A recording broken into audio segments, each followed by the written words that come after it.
تو اس لیے ایک تو اس بات پر متنبہ میں اپنے آپ کو پہلے اور اپنے واسطے سے دوسرے حضرات کو کرنا چاہتا ہوں کہ ہم سچی بات ہے کہ مفتی جو ہے وہ بہت بڑا منصب ہے، اتنا بڑا منصب ہے کہ علامہ نووی رحمۃ اللہ علیہ نے اور علامہ ابن قیم رحمۃ اللہ علیہ نے اس کو توقیع عن رب العالمین سے تعبیر فرمایا، توقیع عن رب العالمین، کہ جب کوئی مفتی فتویٰ دیتا ہے تو وہ در حقیقت رب العالمین کی طرف سے دستخط کر رہا ہوتا ہے۔ جو جب انسان سے پوچھا جائے کہ یہ چیز حلال ہے یا حرام ہے تو وَلَا تَقُولُوا لِمَا أَلْسِنَتُكُمُ الْكَذِبَ هَذَا حَلَالٌ وَهَذَا حَرَامٌ لِتَفْتَرُوا عَلَى اللَّهِ، اللہ تعالیٰ نے فرمایا کہ یہ انسان کا کام نہیں ہے جو یہ کہے کہ یہ حلال ہے یا یہ حرام ہے، یہ کام تو کس کا ہے؟ اللہ جل جلالہ کا۔ اگر ہم یہ کہہ رہے ہیں کہ شریعت میں یہ حلال ہے تو ہم رسول اللہ جل جلالہ کی طرف سے نائب بن کر، اس کے وکیل بن کر ہم دستخط کر رہے ہوتے ہیں۔ تو یہ توقیع عن رب العالمین ہے۔ یہ تو در حقیقت اتنا نازک کام ہے، اتنا نازک کام ہے۔ حضرت امام مالک رحمۃ اللہ علیہ جیسا شخص، جو میں نے چاروں فقہ کا مطالعہ کرنے کی کوشش کی ہے، خاص طور سے جب میں فقہ البیوع لکھ رہا تھا اور تکمل فتح الملہم لکھنے کے دوران بھی چاروں فقہوں کا جائزہ لینے کی کوشش کی۔ جس قدر تدقیق امام مالک رحمۃ اللہ علیہ کے مذہب میں نظر آئی کسی مذہب میں نہیں ہے، جتنی تفریعات ان کے مذہب میں نظر آئی اور کسی مذہب میں نہیں ہے۔ لیکن وہ فرماتے ہیں امام مالک رحمۃ اللہ علیہ کہ جب تک مجھے 70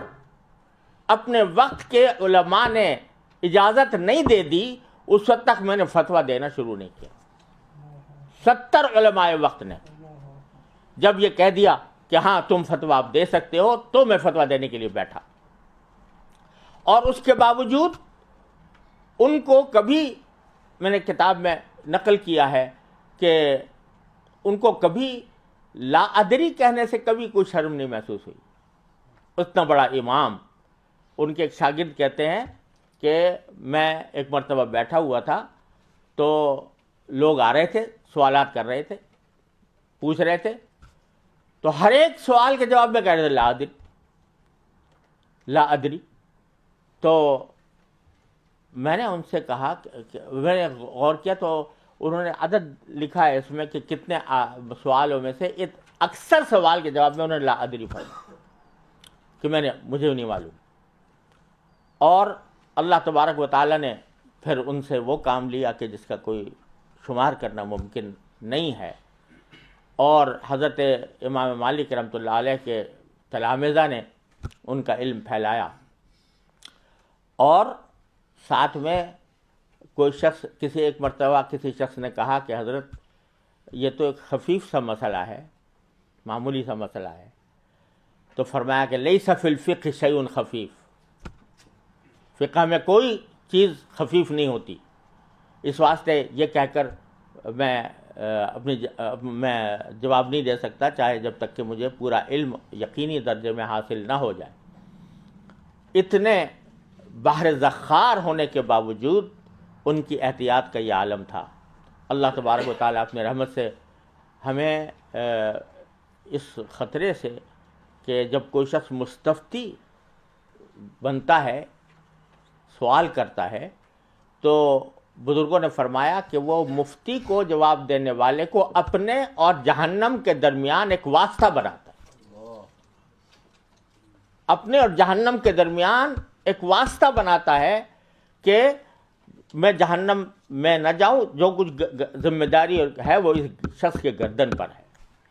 امام محمد رحمۃ اللہ علیہ سے پوچھا گیا، امام محمد بن حسن شیبانی رحمۃ اللہ علیہ سے، کہ آپ کو ہم ہر وقت دیکھتے ہیں کہ فکر مند رہتے ہیں، مغموم رہتے ہیں، تو اور ایسا جیسے کوئی آدمی حشاش بشاش ہوا کرتا ہے، اس طرح کی کیفیت نہیں ہوتی۔ تو یہ میں نے اپنے والد ماجد رحمۃ اللہ علیہ سے سنا یہ بات کہ امام محمد نے جواب دیا کہ ما بال رجل جعل الناس عنقه قنطرة الى الجنۃ والنار، کہ اس شخص کا کیا حال پوچھتے ہو جس کی گردن کو اللہ تبارک و تعالیٰ نے جہنم اور جنت کے درمیان لوگوں نے اس کو پل بنایا ہوا ہے، اس پل سے گزر کے وہ جنت میں جاتے ہیں، اور ساری ذمہ داری اس گردن کے اوپر ہے جو قنطرہ بنی ہوئی ہے، پل بنی ہوئی۔ تو ایک طرف تو یہ عالم ہے ان حضرات کا، امام مالک کا، امام ابو حنیفہ کا، امام شافعی کا۔ حضرت امام شافعی رحمۃ اللہ علیہ فرماتے ہیں کہ جب بھی کوئی شخص مجھ سے کوئی مسئلہ پوچھتا ہے تو تھوڑی دیر کے لیے میں اپنے آپ کو جنت اور جہنم دونوں پر پیش کرتا ہوں کہ جواب مجھے جنت میں لے جائے گا یا جہنم میں لے جائے گا۔ ایک طرف تو یہ حال ہے، اور دوسری طرف فتویٰ کو ایک آج کل ایسا بنا لیا گیا ہے کہ ہر ایک آدمی مفتی بننے کے لیے تیار ہے۔ میری رائے ہے، آئی تھنک دیٹ دس از حلال اور حرام، ہر ایک آدمی اپنی رائے پیش کرنے کو تیار ہے اور مفتی بننے کو تیار ہے۔